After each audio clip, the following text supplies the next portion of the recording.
കേരളത്തിലെ മാധ്യമങ്ങളെല്ലാവരും ഇപ്പോൾ ഏറ്റവും ഒടുവിലത്തെ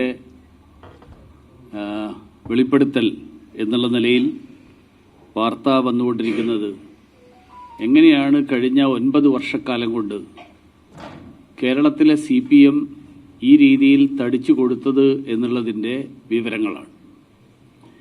ഏരിയ സെക്രട്ടറി മുതൽ സംസ്ഥാന കമ്മിറ്റി അംഗം വരെയുള്ള ആളുകൾ ജനങ്ങളെ പിഴിഞ്ഞ് കീശ വീർപ്പിക്കുന്ന മെക്കാനിസം എന്താണ് എന്നുള്ളതിൻ്റെ വിവരങ്ങൾ, ആ വിവരങ്ങളാണിപ്പോൾ ആ പാർട്ടിയിലെ തന്നെ ഒരു വലിയ നേതാവ് എന്ന് കരുതപ്പെടുന്ന ഒരാളുടെ സംഭാഷണത്തിലൂടെ പുറത്തു വന്നിട്ടുള്ളത്. ഇപ്പോൾ CPMന്റെ നേതാക്കന്മാരെ സഖാക്കൾ എന്ന് വിളിക്കുന്നതിന് പകരം ഡീലേഴ്സ് എന്നാണ് വിളിക്കുന്നതെന്നാണ് അദ്ദേഹം തന്നെ പറയുന്നത്.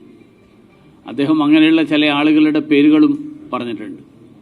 കപ്പലണ്ടി കച്ചവടം നടത്തിയ ആൾ എങ്ങനെ കോടീശ്വരനായി എന്നുള്ളതിൻ്റെ ഉദാഹരണങ്ങൾ. അപ്പോൾ കരുവന്നൂരിൽ പറഞ്ഞതെല്ലാം തന്നെ സത്യമായിരുന്നു എന്നുള്ളത് വ്യക്തമായിക്കൊണ്ടിരിക്കുകയാണ്. ഞങ്ങൾ നേരത്തെ പറഞ്ഞിരുന്നു, കരുവന്നൂരിൽ ജനങ്ങളെ കൊള്ളയടിച്ചുകൊണ്ട് CPM നേതാക്കന്മാർ അവരുടെ കീശ വീർപ്പിച്ചതിൻ്റെ ഉദാഹരണമാണ് കേരളത്തിലെ കരുവന്നൂർ മാത്രമല്ല നിരവധി സ്ഥലങ്ങളിൽ. ആ സ്ഥലങ്ങളിലൊക്കെ സഹകരണ ബാങ്കുകളിൽ നടന്നിട്ടുള്ള വലിയ വെട്ടിപ്പ്, ആ വെട്ടിപ്പ് CPM നേതാക്കന്മാർക്ക് സാമ്പത്തിക ലാഭമുണ്ടാക്കാൻ വേണ്ടിയിട്ട് നടത്തിയിട്ടുള്ള ശ്രമങ്ങളാണ് എന്നുള്ളത് വ്യക്തമായിരിക്കുകയാണ്. അപ്പോൾ അത് ഉദ്യോഗസ്ഥ തലത്തിൽ നടക്കുന്നു, നേതാക്കന്മാരുടെ തലത്തിൽ നടക്കുന്നു. കാരണം അത് അത്ഭുതപ്പെടേണ്ട കാര്യമുണ്ടെന്ന് എനിക്ക് തോന്നുന്നില്ല. കാരണം മുഖ്യമന്ത്രിയുടെ മകൾ ഉൾപ്പെടെയുള്ള ആളുകൾ മാസപ്പടി വാങ്ങിയതിൻ്റെ തെളിവുകൾ, ആ തെളിവുകൾ നമ്മുടെ മുന്നിൽ വളരെ വ്യക്തമായിട്ട് ലഭ്യമായിട്ടുള്ള വിവരങ്ങളാണ്. അപ്പോൾ അങ്ങനെ മുഖ്യമന്ത്രിയുടെ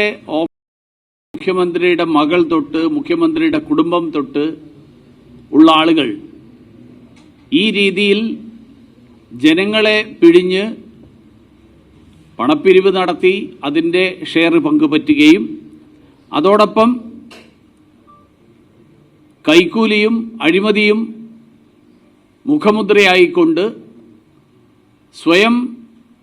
സ്വന്തം കീശ വീർപ്പിക്കാനും സ്വന്തം കുടുംബത്തിൻ്റെ സാമ്പത്തിക ആസ്തികൾ വർദ്ധിപ്പിക്കാനും വേണ്ടിയിട്ടുള്ള ശ്രമം, ആ ശ്രമം നടക്കുന്നതിൻ്റെ ഉദാഹരണമാണ് കഴിഞ്ഞ കാലങ്ങളിലൊക്കെ കണ്ടുകൊണ്ടിരുന്നത്. അതിൻ്റെ ഏറ്റവും ഒടുവിലത്തെ ഉദാഹരണമാണ്.